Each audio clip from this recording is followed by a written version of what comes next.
महाविकास आघाडीमध्ये जागा वाटप अंतिम झालं नसताना महाविकास आघाडीचा घटक पक्ष असलेल्या समाजवादी पक्षानं 4 उमेदवार जाहीर केलेत। समाजवादी पक्षाचे राष्ट्रीय अध्यक्ष अखिलेश यादव हे महाराष्ट्र दौऱ्यावर आहेत। यावेळेला त्यांनी महाविकास आघाडीकडे 12 जागांची मागणी केल्याची माहिती दिली आहे, तर 4 उमेदवारांची नावं जाहीर सुद्धा केल्याचं म्हटलंय। दक्षिण नागपूर मतदारसंघावरून काँग्रेसचं टेन्शन वाढण्याची शक्यता आहे, कारण हा मतदारसंघ काँग्रेसच्या वाट्याला आला नाही तर पदाधिकाऱ्यांनी सामूहिक राजीनाम्याचा इशारा वरिष्ठांना दिलाय। दक्षिण नागपूर हा काँग्रेसचा बालेकिल्ला असून या जागेवर काँग्रेसचाच विजय होऊ शकतो असाही दावा काँग्रेस पदाधिकाऱ्यांनी केलाय। श्रीगोंदा विधानसभा मतदारसंघावरून महाविकास आघाडीमध्ये पेच निर्माण झालाय। हा पेच सोडवण्यासाठी खासदार संजय राऊतांनी थेट शरद पवारांना विनंती केली आहे। साजन पाचपुते हे महत्त्वाचे नेते आहेत आणि शरद पवारच यावर मार्ग काढतील असं संजय राऊत म्हणाले। इंदापुरात उमेदवारी जाहीर होण्यापूर्वीच राष्ट्रवादी काँग्रेस अजित पवार गटाचे आमदार दत्तात्रय भरणेंकडून प्रचाराला सुरुवात झाली आहे। तालुक्यातील मदनवाडीमध्ये देवापुढे नारळ फोडून पहिली घोंगडी बैठक पार पडली, तर नीरा नरसिंहपूरमध्ये देखील देवीला श्रीफळ वाढवून प्रचाराला सुरुवात झाली। पुण्यातील आंबेगाव शिरूर विधानसभा मतदारसंघामध्ये राष्ट्रवादी काँग्रेस शरद पवार पक्षाला मोठा धक्का बसण्याची शक्यता आहे। विधानसभेसाठी इच्छुक असलेले रमेश येवले हे तिसऱ्या आघाडीच्या संपर्कात आहेत। येवले आणि तिसऱ्या आघाडीचे नेते छत्रपती संभाजीराजेंची ही भेट घेतली आहे, त्यामुळे येवले तिसऱ्या आघाडीकडून लढण्याची शक्यता आहे। नाशिकचे भाजपचे ओबीसी सेलचे जिल्हाध्यक्ष संजय गीते यांनी सिन्नर मतदारसंघावर दावा केला आहे। ही जागा महायुतीमध्ये राष्ट्रवादीला न देता भाजपला द्यावी अशी मागणी त्यांनी केली आहे, तर ही जागा भाजपला न मिळाल्यास बंडखोरी करून निवडणूक लढण्याचा इशारा त्यांनी दिला आहे। नांदेड उत्तरची जागा शिवसेनेला तर नांदेड दक्षिणची जागा भाजपला सुटल्याची जोरदार चर्चा राजकीय वर्तुळात सुरू आहे। या चर्चेमुळे शिवसैनिकांनी शिवसेना शिंदे पक्षाची बैठक बोलावली। ही जागा शिवसेनेलाच मिळेल असा विश्वास जिल्हा प्रमुखांनी व्यक्त केला। भाजप आमदार गोपीचंद पडळकरांच्या जतमधील उमेदवारी विरोधात भाजप नेते एकवटलेत।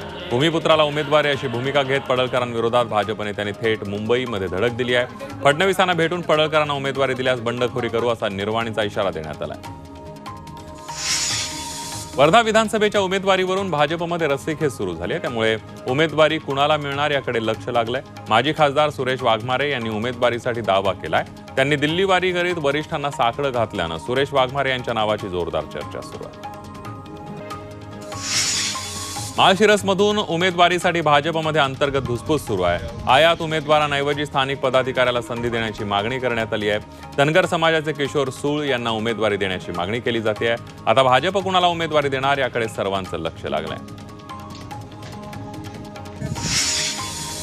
चंद्रपूरमध्ये महायुतीत बिघाडी झाल्याचं चित्र आहे। ब्रह्मपुरी मतदारसंघावर शिवसेनेने दावा केलाय। महायुतीमध्ये चंद्रपूर जिल्ह्यातील 6 पैकी 2 जागा शिवसेनेने मागितल्यानं भाजपची मोठी अडचण झाली आहे।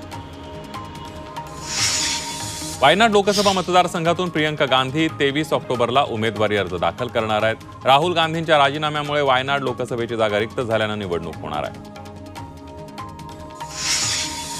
महाविकास आघाडीमध्ये आणखी एक घटक पक्ष सामील होण्याची शक्यता आहे। एमआयएमचा महाविकास आघाडीमध्ये शिरण्याचा प्रयत्न सुरू आहे। एमआयएमने महाविकास आघाडीकडे तसा प्रस्ताव दिल्याची माहिती सूत्रांनी दिली आहे। दरम्यान एमआयएमचा प्रस्ताव असेल तर त्यावर चर्चा करू अशी प्रतिक्रिया संजय राऊतांनी दिली आहे।